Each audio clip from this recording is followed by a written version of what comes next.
Pero yo quiero arrancar con una lista de lo que a mi juicio, y esto pues lo podemos debatir y pueden estar o no de acuerdo conmigo, Luis y Bernardino, para mí los 10 principales eventos o sucesos políticos ocurridos en México en el año que está por concluir dentro de una semana. Para mí el primer evento, el más importante, fue la elección de Claudia Sheinbaum como presidenta de México el pasado 2 de junio. No solamente porque es la primera presidenta, sino porque ganó por una mayoría impresionante de votos. Claro, no se compara cuando el PRI ganaba con el 90% de los votos en la época de la dictadura perfecta, pero ganó con casi 36 millones de votos. Para mí ese es el suceso más importante. En segundo lugar, colocaré yo, ese mismo día, el 2 de junio, se consolidó el poder, el dominio político de Morena en todo el país. Ganó las gubernaturas que estaban en juego, ganó mayorías contundentes en el Congreso Federal, en ambas cámaras, ganó mayorías en algunas de 2/3 partes en varios de los congresos de los estados. Y relacionada a esta, la tercera para mí importante sería la muerte del PRD, la desaparición del registro como partido político nacional del PRD que dio origen a lo que hoy es Morena, como el PRI le dio origen en su momento al PRD. Creo que esas son tres noticias políticas para mí que fueron fundamentales. La cuarta, y no es en orden de importancia, obviamente la primera de las primeras es la elección de Claudia Sheinbaum. Ya las demás ustedes podrán ponerla en segundo, quinto, noveno lugar, pero la cuarta son los retos que siguen en asuntos de seguridad pública, incidentes violentos, asesinatos de funcionarios públicos, extensión de las actividades económicas ilegales de los cárteles y de otras bandas del crimen organizado, ya no solamente el narcotráfico, trata de personas, sino que también ahora va a ser crimen organizado a venta de vapeadores por los caprichos del aldeano que nos gobernó y la sumisión y poco carácter del Congreso que dijo, basta, no hay que estar haciendo estupideces y deformando más la Constitución. Obviamente los problemas de Culiacán son parte de esta nota, los retos en seguridad pública. En Culiacán se arruinó el asunto después de que uno de los hijos del Chapo Guzmán secuestró al Mayo Zambada, el otro capo del cártel de Sinaloa, y se lo llevó a Estados Unidos. Como quinta noticia, la reforma judicial que ahora hará que los jueces, ministros, magistrados sean electos por votación popular.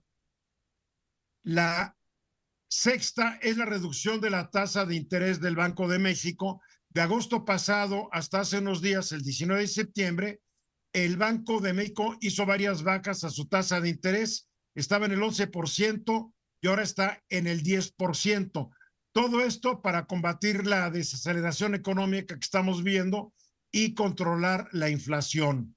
Séptima nota que para mucha gente pasó desapercibida, no para mí, es el Plan Nacional de Energía que presentó el 6 de noviembre la presidenta Sheinbaum, en donde este plan incluye inversiones estimadas en 23.400 millones de dólares para fortalecer el sector eléctrico y mejorar la situación de las energías renovables y limita la participación privada al 46% del sector energético nacional.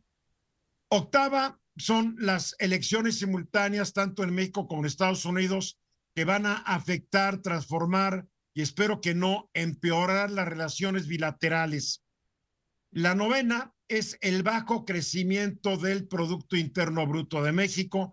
Hasta septiembre la economía del país en el año había crecido solamente el 1.4%. Ahora, si lo comparamos con los países del G20, es el quinto crecimiento más alto, porque la verdad es que hay un decrecimiento y hasta recesión en varias de las potencias económicas del G20.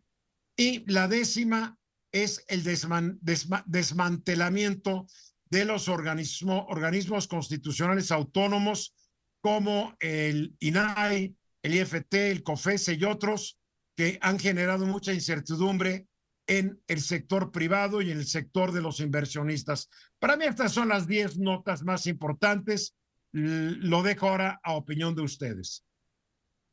Pues sí, Eduardo, sin duda coincido con la mayor parte de las notas que has comentado, una fundamental y el cambio y la fortaleza del partido Morena en este año, en el mes de junio, sin duda, y además la mayoría de las cámaras de diputados senadores, que esa es también una característica importante, porque de ahí, como bien sabemos, pues se han venido todas las leyes, se han dado todas estas reformas, se han dado reformas constitucionales. Yo creo que sin duda una gran también noticia es la reforma judicial, Eduardo, ¿no? El cambio que se le da para que sean designados ahora los ministros, los jueces, etcétera. Acordémonos que Esa la mencioné, esa la mencioné. por eso tengo sin duda, yo también coincido con eso y quiero recalcar algunos aspectos respecto a ella. Okay. Sin duda, esa reforma al principio fue demasiado polémica, ¿no? En tema de que tenían que ser elegidos, diversas opiniones en torno a ello, oposición, por supuesto, de jueces, ministros, de magistrados, y que al final del día, pues se va desarrollando ya con todo un proceso de elección y un tema en donde se ha quedado trabada, al menos esta parte de la reforma judicial es en el Instituto Nacional Electoral porque no hay dinero suficiente para organizar las elecciones. El INE dice que no es suficiente y el Congreso y la presidenta dicen que sí hay suficiente. ¿A quién le quieres creer? Pues no, nada más simplemente recordando lo que pasó este año, Eduardo, sin entrar en más detalle en ese sentido, pero creo que ahí está un tema fundamental que no termina en este año, continúa con el 2025 y lo vamos a estar viendo en el mes de junio ya al final del día de la elección. Luis. Yo coincidiría también, incluso en ese orden que los vas mencionando, porque la elección de la presidenta Claudia Sheinbaum y la supermayoría que tienen hoy los miembros de Morena y sus aliados en las cámaras del Congreso han ido derivando en muchos de otros acontecimientos que tú fuiste narrando y todo está interrelacionado. La relación bilateral de México y Estados Unidos por esta elección simultánea va a tener un gran impacto muchas de las reformas que se han aprobado este año, ¿no? Sabemos que en la renegociación del TEMEC el tema de la competencia económica será un aspecto que tendrá puntualización como parte de la revisión. La reforma judicial también ha sido objeto de observaciones y al final todo eso ha ido derivando de la elección de junio, ¿no? De la elección de la presidenta, pero fundamentalmente de las cámaras, ¿no? Creo que si la presidenta hubiera ganado sin la mayoría que hoy tienen las cámaras, probablemente estamos hablando de un escenario político y económico totalmente distinto, ¿no? Claro, pero ganó la mayoría y así es este asunto. Y el problema de la herencia del aldeano, que dejó muchos pendientes, y uno de los pendientes, digo, fue la reforma judicial, que yo estoy enterado, la presidenta la quería postergar, pero dos López Obradoristas que todavía no se dan cuenta que Andrés Manuel ya no es presidente, y me refiero a Ricardo Monreal en la Cámara de Diputados y a Dan Augusto López en la Cámara de Senadores, pues les valió gorro lo que quisiera la presidenta y se fueron por la libre con una bola de legisladores que todavía siguen siendo, a mi juicio, tontamente leales a quien ya no tiene el poder presidencial. Pero en fin, así está el asunto. Y lo de la relación bilateral y el tratado de la renegociación del TEMEC en 2026 va a ser muy complicado porque nadie en Estados Unidos está convencido sobre la reforma judicial. Creen que genera una gran incertidumbre para los inversionistas porque lo que están diciendo es que el Poder Judicial va a ser representante yamanuense y palero del Poder Ejecutivo. Pues y parte, pues nunca da un buen resultado. En fin, son las 10 para mí. Vamos a los mensajes y regresamos. Estás